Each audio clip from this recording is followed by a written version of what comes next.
South Sudan usable population is a competitive advantage to the Republic of South Sudan. Ladies and gentlemen, this is Kayamba FM Weekly Digest.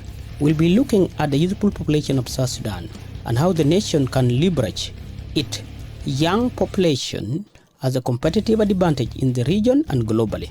We have seen this in the sport arena, where the basketball team has gone to the top of the chart of a very formidable team. We have seen it in the host countries in diaspora, where South Sudanese in Australia and the US has competed in the Olympic, and they have also competed in the Commonwealth game. South Sudan usable age is something to be proud of if it is channeled properly. Now, to explore this, we'll put it in the context of the theory written in a book titled Competing in the New World of Work. The book was written by Mr. Keith Ferrazzi. He wrote the book and will use this book as the base theory to analyze what a Republic of South Sudan can do to benefit and to lift ahead of the chart to be in the top of the regional countries when it comes to leveraging the advantage of having a young and youthful population. Ladies and gentlemen, this is Kayamba FM. In order to explain properly, I'll base the argument on the book of Mr. Keith Ferrazzi, where he explained the importance of being competitive in this rapidly changing world. And the work we used to do is no longer the same work, and the work environment has changed. His book is talking about the status of work as changed by the pandemic. The way people used to work is no longer the way from now, and moving forward, things will not go back to the way they were before the pandemic. The world has changed and is continuing to change. And there is a lifetime opportunity for communities, organizations, nations to review what they do as they reach the inflection point and convert and reinvent themselves into the new normal. Keith offers a path forward to building a sustainable leadership style and strategy for an aspiring country or organization, and to turn the tides around and ask themselves whether right now they are in the deep seas and whether they can navigate into the future and by changing the way they work. He encouraged people to buckle up and enjoy this journey, which is going to require a radical adaptability. That is his new theory. What is required to thrive in the new world of work and in the countries which are changing is changing the way people work. The road ahead will tell you that radical adaptability will lead to organization short and long-term success. Yeah, the whole world used to compare with the new world, and the old world is more authoritative, where the manager is holding a stick on the head of the employees. But the new world talk about what Mr. Keith called the co-elevation, which generate more collaborative ideas. And the old world is more hierarchical, top-down, while the new world talk about the agility, which create a pivotal point to propel organization and communities into the future. The old world talk about personal resilience, while the new world talk about the teamwork. And team can be resilient when the energies are put together through peer support.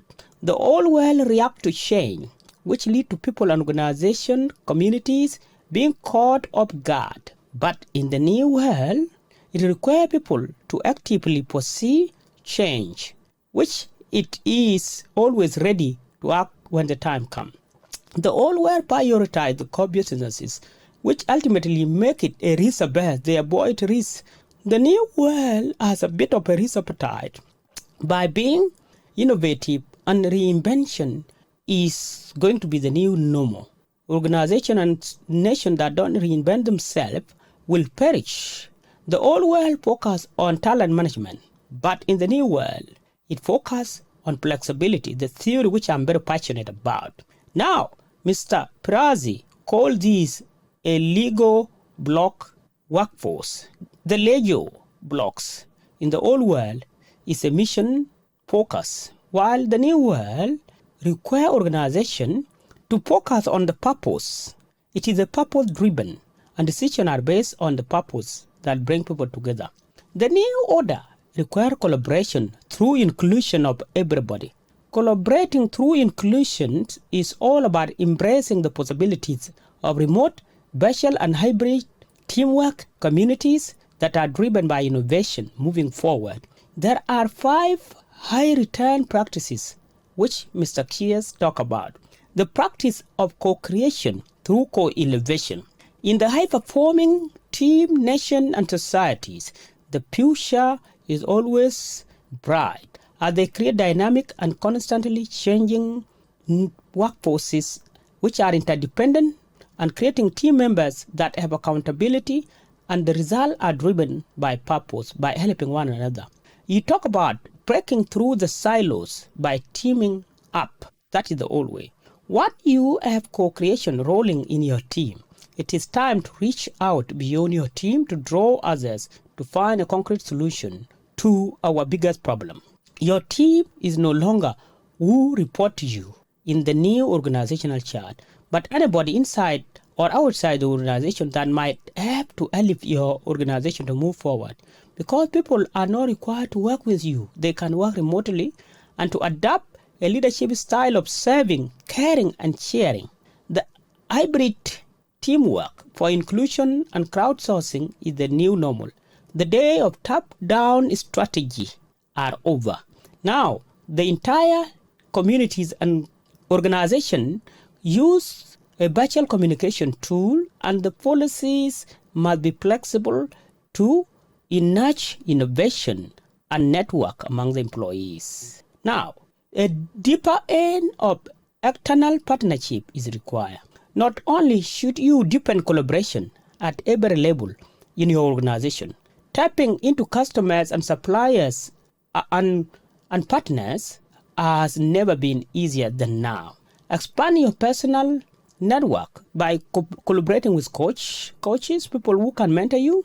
Finally, to both help and keep your finger on the pulse of what is going on in the broader world and a constantly changing world, you have to liberate a peer network. The liberating peer network requires coaching and mentorship. Lead through enterprise that are agile and flexible to respond. Leading through enterprise that are agile is keeping tap of new ideas, both short-term and the long-term, without encouraging behavior that may lead to crisis. Why would we do that? Because change is the new normal, and our ability to respond quickly to it is critical. Here are 5 high-return practices for leading through enterprise that are agile. Always put customer value first, not share value. Putting the need of your customers first, or your population first, or your society first, will speed up the experiences of the workforce, of the actors, and lead to new ideas and the new market. A team that is autonomous should not look down. It should be bottom up. This type of speed and agility require you to drive autonomous team within the organization where they work and in societies. A lead, for example, having a bi-weekly sprint, if you practice running, will tell you that you measure the outcome. And as you lead, you keep on asking the question that provide answers that lead to innovation. Question like, what are we going to achieve in the next 2 weeks, in the next 1 year, in the next 5 years? They become normal day-to-day question. A bulletproof work through a team feedback is required in order to measure and gauge the opinion and feeling of your workforce of the society. Feedback helps you to iron out issues quickly before they lead to crisis.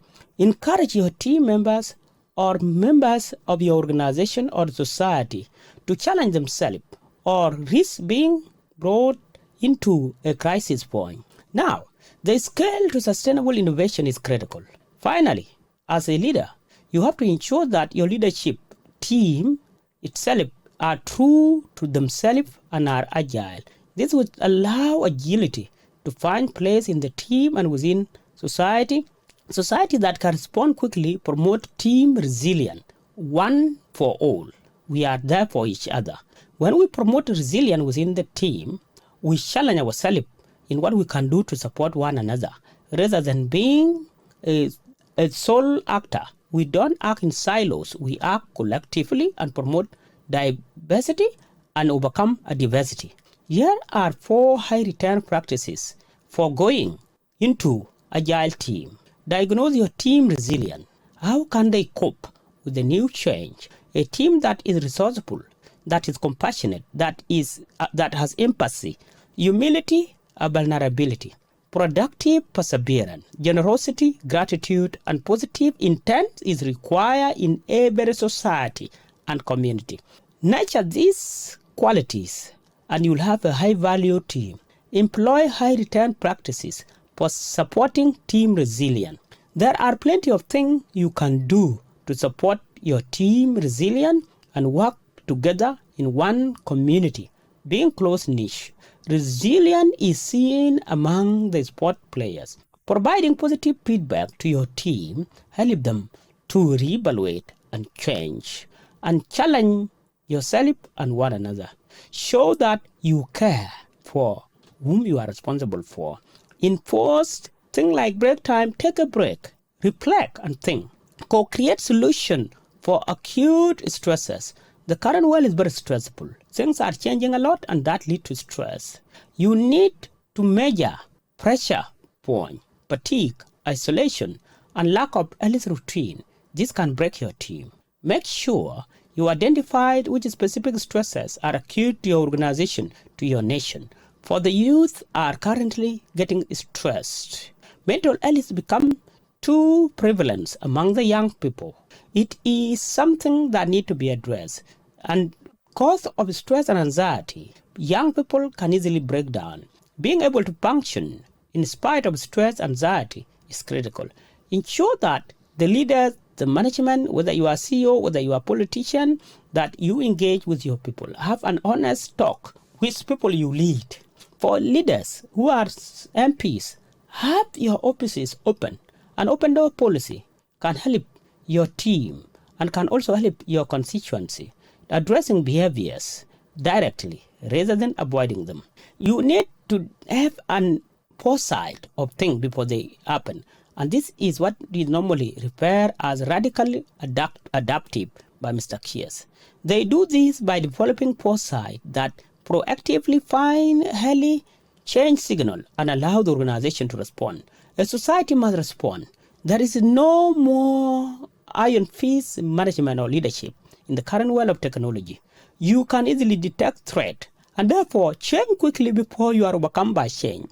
And that's what happened in countries that are not democratic. Leaders are overcome and they think that things happen quickly, then they could respond because they refuse and resist change. Focus on what people need now and the long term in order to succeed in your leadership or in your organization. Ensure that you enlisted people who can perform, whether they are ministers, whether they are sport people. People have to perform as we have seen in the South Sudanese basketball team. It is a high-performing team. Make use of all the tools available to you. Assess and prioritize the signal of change. You cannot force people to remain the way they were 20 years ago. Change is coming. Reevaluate as a leader, as a manager. Have some thought about metric and see what is impacting your community, your society.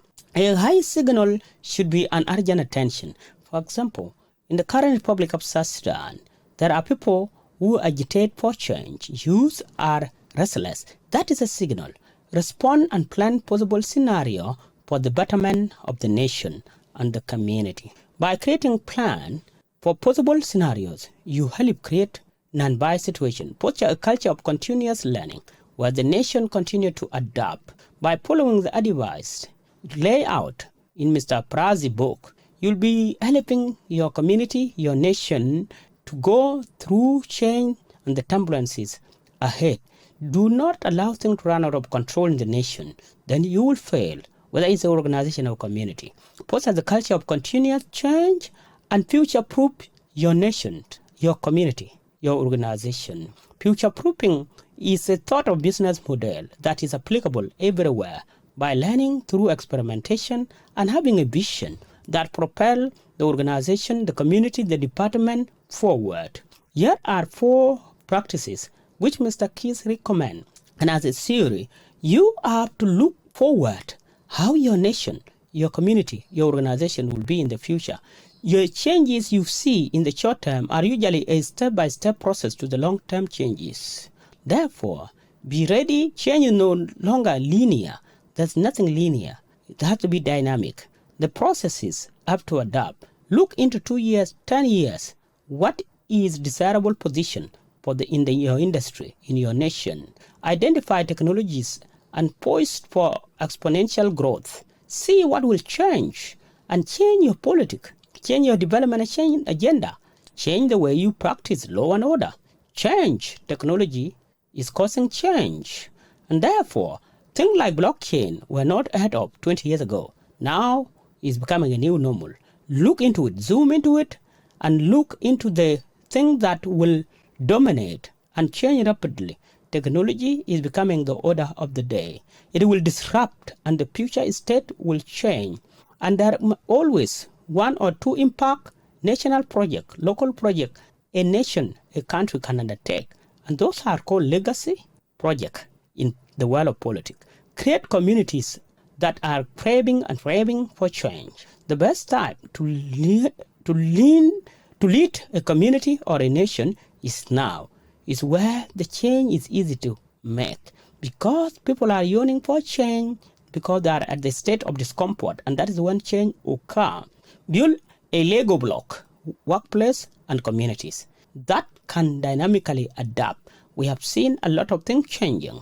The workforce in many nations has changed, and for you to build a country, you need a workforce. Make use of your youthful population and practice a high return work practices that work and the need of what is need to be done are catered for. The number of things that can be done by leaders is looking into their bucket and see what is the most important. Focus on what the nation need, what your team need. Then break down those one into manageable projects, a micro task. It could be building 2 miles of a road. And those steps will lead you to the future.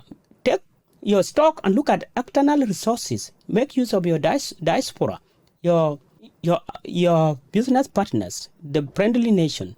The workforce has to be highly skilled.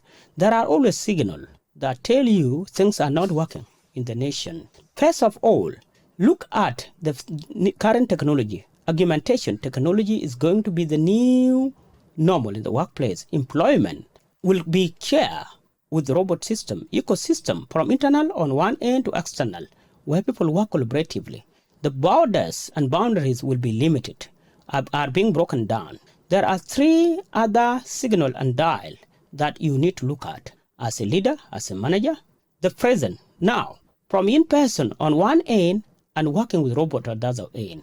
Nations which have lack of resources can take advantage of technology. The environment of operation now is better than ever before. Even though uncertainty is high, foreign policies, the engagement of companies could be adapted. Africa and countries like South Sudan in particular are in a better place to review their engagement with outside world. The future of workforce will depend on the technological changes. And things normally change, and there are 3 things. Training your people, invest in education, in learning, deciding how to assess the performance of your nation, even your ministers, reskilling and redistributing. Break down these state policies that one person from one area should not work. No, make the useful workforce mobile, taking advantage and building people career paths for the young people. Let them be job creators. Supercharge the purpose, the vision that is building organization, communities, nation. Supercharge it and implement radical adaptability in the leaderships of organizations of your nation.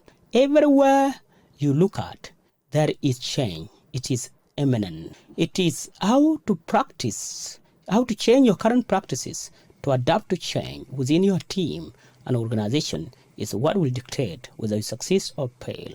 Identifying what tool you need. What do you need to succeed? And for example, look at companies that practice. Is it human first or money first? For example, Microsoft has a vision of empowering every person to have a computer in their hand. Promote a purpose ownership. That is what is needed. That is what is promoting some of these companies. They focus on the people. And the purpose has to be people-driven, not just a slogan.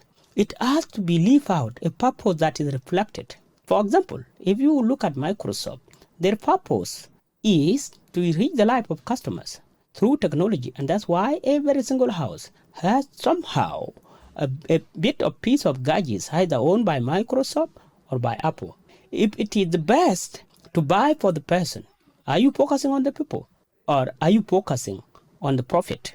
That is what will determine it. Set a purpose-driven course. The path route to the future has to focus on your people. Consider asking the question about your services or the product you offer to the people as leaders, as a company. Does it fit your company purpose, your organization purpose? Is it good for your people, which are your customers here? Can you deliver what you promise? All those slogans, political promises, can you deliver them? And can you really make the economy grow? That is making money in terms of context of business, but in terms of economy, will you improve the life of the people? In conclusion, as stated at the beginning, the future is becoming more and more uncertain. Uncertainty is when you don't have information about what will happen into the future. Organization and the communities require to change radically, or radically adaptable organizations are required. This is also a reality for countries such as South Sudan, whose median age of the population is 19.3 years, and 76% of the population is younger than the age of 34. This is according to data published on Data Reportal. In other words, our leaders should start to think outside the box. The best way to control the youthful population and the scourge of violence is to create a positive environment that fosters innovation and mitigate the use of destructive energies. Therefore, I bring it to this end, and it is now your turn. Please subscribe, smash that button, and thank you for watching Kayamba FM. Please share the video, and we'll meet with you again next week. Thank you. Bye.